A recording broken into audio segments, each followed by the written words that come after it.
तो दोस्तों अभी जो है हम अपने जो है फर्स्ट वीडियो आपको डाला जिसमें कि रजिस्ट्रेशन करने के लिए बताया गया है कि आप न्यू यूज़र हैं यानी फ्रेश कैंडिडेट हैं, तो आपको रजिस्ट्रेशन कैसे करना है वो हम आपको बताए फर्स्ट वीडियो में। उस वीडियो का ये पार्ट 2 है, ठीक है, जिसमें कि आपको पूरा प्रोसेस बताया जाएगा कि आपको करना क्या है। ठीक है, तो चलिए वीडियो को करते हैं स्टार्ट। जिसमें कि आप देख पा रहे हैं कि हमने न्यू यूज़र पर क्लिक करा, ठीक है, तो अपने पास एनरोलमेंट नंबर आया जिस पे यहाँ पे आपको क्लिक करना होता है। ये आप क्लिक करोगे तो आपको इसके बारे में सारी जानकारी भरनी होगी, जैसे यहाँ पे आपको फिल किया गया है। ठीक है, बैक लॉगिन पर आप क्लिक करते हो। ये तो आपने, हमें उम्मीद है कि आप कर चुके हैं ये चीज़। अगर नहीं कर चुके हैं या नहीं कर पाए हैं रजिस्ट्रेशन, तो आप पहले वाले वीडियो को ज़रूर देखें, उसके बाद ही आप इस वीडियो को जो है पूरा वो कंटिन्यू वॉच करें। जैसे आपने लॉगिन प्रोफाइल पर क्लिक करेंगे तो प्रोफाइल अपने पास इस तरह का खुल के आएगा। जैसे ये खुल के आता है तो आप यहाँ देख पा रहे हैं कि रेड से लिखा हुआ है सबमिट नर्स डिटेल्स। ठीक है, सबमिट नर्स डिटेल, इसमें आपको क्लिक करना होता है। जैसे आपने क्लिक करा तो क्लिक करने के बाद आपको ये जो है ये आपको यहाँ से सीन होना शुरू हो जाता है कि आपको न्यू रजिस्ट्रेशन कर रहे हैं। ठीक है, क्योंकि आपने पहले एंट्री मारा, उसके बाद आप जो है प्रोसेस अपने प्रोफाइल से कर रहे हो, क्योंकि आपको अपना डाटा एजुकेशन क्वालिफिकेशन डालना है, तो आप इस वर्क में आओगे। फिर आप यहाँ मोबाइल जो है अपना नाम डालेंगे, डेट ऑफ बर्थ डालेंगे, आधार नंबर डालेंगे। उसके बाद रजिस्टर एज करेंगे, जो कि आपका नर्सिंग काउंसिल का जो होना चाहिए, बिहार का है तो बिहार नर्सिंग काउंसिल। फिर रजिस्ट्रेशन नंबर डालेंगे। देखिए यहाँ पे कुछ लिखा है मिड वाइफ रजिस्ट्रेशन नंबर। अगर आपने जीएनएम किया है, ठीक है, या तो बीएससी नर्सिंग किया है, क्योंकि बीएससी नर्सिंग ही मिडवाइफ में चला आता है, तो वो आप कर सकते हो, वो डाल सकते हो। नहीं डाले तो कोई बात नहीं, वो छोड़ सकते हो। उसके बाद डेट ऑफ रजिस्ट्रेशन, आपके रजिस्ट्रेशन सर्टिफिकेट में डेट ऑफ रजिस्ट्रेशन दिया होगा, वहाँ से आप उसको चूज कर लोगे। फिर यहाँ पे नीचे आपका कॉलेज आ गया होगा, ठीक, या कॉलेज सेलेक्ट कर सकते हो। फिर सबमिट, जैसे सबमिट पे करोगे तो ये डाटा सेव कर लेगा। डाटा जैसे सेव हुआ तो अपने पास दूसरा पॉपअप खुलेगा। जैसे यहाँ पे आपको भर के बताया गया है कि एनरोलमेंट नंबर, नेम डालोगे, date of birth, Aadhaar number, ठीक है, रजिस्टर एज एएनएम जीएनएम जो भी रहे, आपका रजिस्ट्रेशन नंबर, ठीक है, और डेट ऑफ रजिस्ट्रेशन। ये डालने के बाद आपका स्टेट काउंसिल सर्चिंग हो जाएगा। ये आप करने के बाद सबमिट करोगे तो आपका डाटा फुलफिल हो जाएगा और इस तरह से रिकॉर्ड दिखाने लगता है, डाटा सक्सेसफुली स्टोर्ड। ठीक है, रिकॉर्ड आईडी जनरेट हो जाता है आपका। जैसे ही आप क्लिक करोगे तो फिर आपका एक पोर्शन आ जाता है जिसमें आपको पर्सनल, ठीक है, पर्सनल डाटा आपको फिल करना है, जिसमें कि आपका father name, mother name, gender और मैरिटल स्टेटस क्या है, सपोज किया है, यानी अगर आपका शादी हुआ है तो ठीक है, नहीं हुआ है तो कोई बात नहीं, सिंगल आप डाल के कर सकते हो। उसके बाद आप कैटेगरी डालोगे, जैसे सोशल स्टेटस है, ओबीसी एसटी। फिर है यहाँ पे रिलीजन, हिंदू हैं तो हिंदू, जो भी आपका रिलीजन होगा वो आप डाल सकते हो। फिर नेशनलिटी में आप इंडिया डालोगे, डोमिसाइल में आप अपना स्टेट, जैसे बिहार से हैं तो बिहार से डालना होगा। ठीक है, अब आप ये पूछ रहा है, जैसे ये फिल करोगे तो यहाँ पे लिखा है कि वेदर, ठीक है, change of name is required difference, यानी आपके आधार कार्ड में कुछ नाम है, आपका सर्टिफिकेट में कुछ नाम है तो आप एस कर सकते हो, अन्यथा नो कर लोगे। फिर आपका यहाँ पे एड्रेस 1, एड्रेस 2, एड्रेस 3 करके डाला हुआ है, ठीक है।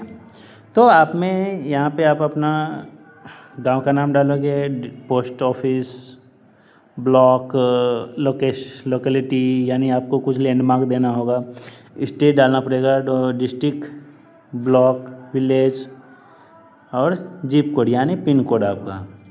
प्रेजेंट एड्रेस यही है तो हाँ एस कर दोगे, अन्यथा नो करोगे।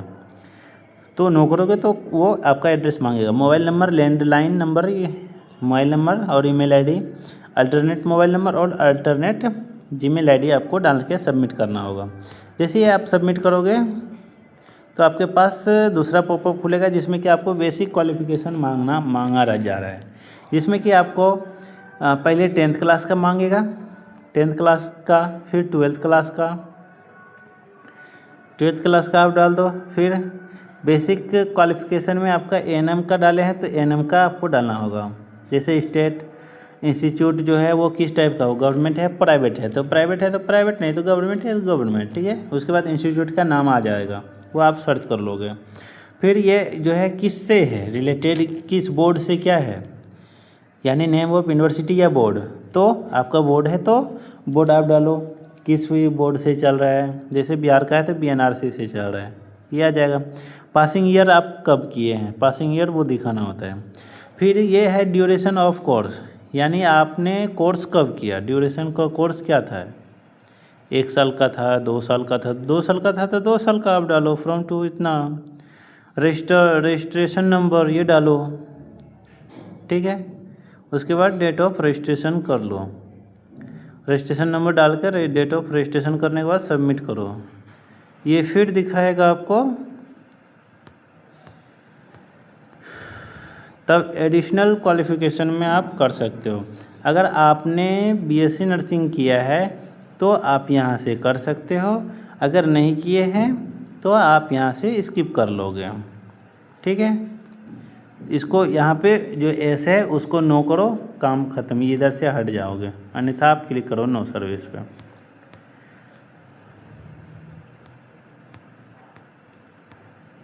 ठीक है, ये जैसे होने के बाद फिर आपका आ जाता है सर्विस। अगर आप एम्प्लॉय यानी कि जो है बेसिस इसी एएनएम के बेसिस पर आपने कहीं पे सर्विस कर रहे हैं तो आपको अपने सर्विस के बारे में डिटेल्स देना पड़ेगा, कितना क्या क्या है ये चीज़ आपको देखना होता है।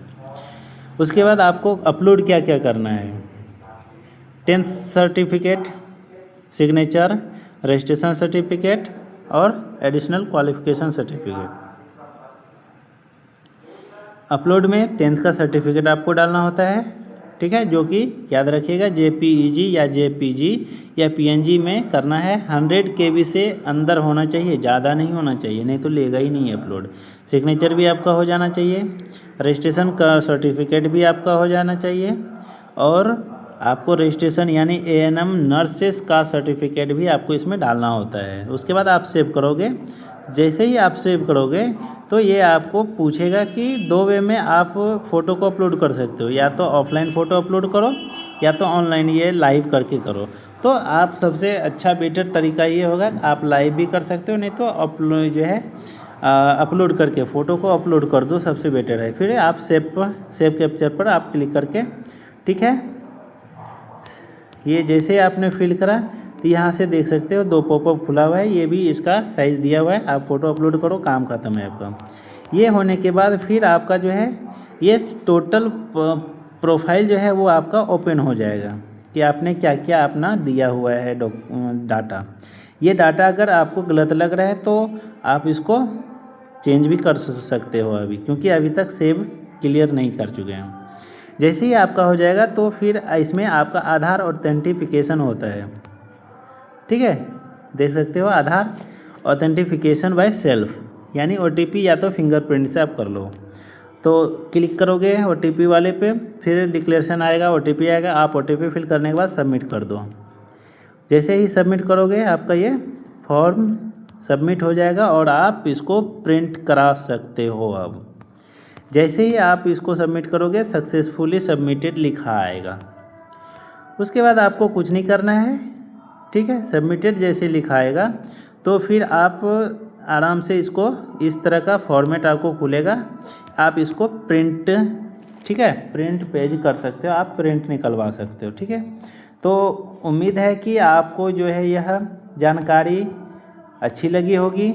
अगर कोई भी दिक्कत आती है फॉर्म भरने में तो आप हमें कमेंट सेक्शन में कमेंट करके पूछ सकते हैं, और जो है हमारा व्हाट्सएप ग्रुप जो है आपका हमारे चैनल के अबाउट में डाला हुआ है, वहाँ से भी आप इसमें ज्वाइन कर सकते हो, ठीक है। तो हमें लग रहा है कि ये उम्मीद कि आप जो है जानकारी सही से आप फिल कर पा रहे होंगे। अगर नहीं कर पा रहे हैं तो हमें अपनी जानकारी बताइए और मैं आपको उसमें हेल्प कर सकता हूँ तो मैं कर दूँगा आपका, ठीक है। तो फ्रेंड्स मिलते हैं नेक्स्ट वीडियो में, इसका अगला पार्ट भी आने वाला है और बहुत जल्द ही आ जाएगा इसको।